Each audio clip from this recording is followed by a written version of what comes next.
You ask Tiger to solve. This deals with linear equations with one unknown. The final result is x equals 11. Let's solve it step by step. Simplify the expression. Simplify the arithmetic.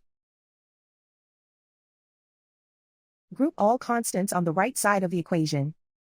Subtract 136 from both sides. Simplify the arithmetic.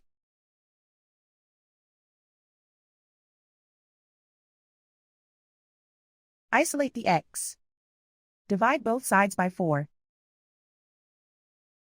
Simplify the fraction. Find the greatest common factor of the numerator and denominator. Factor out and cancel the greatest common factor. And so the final result is x equals 11.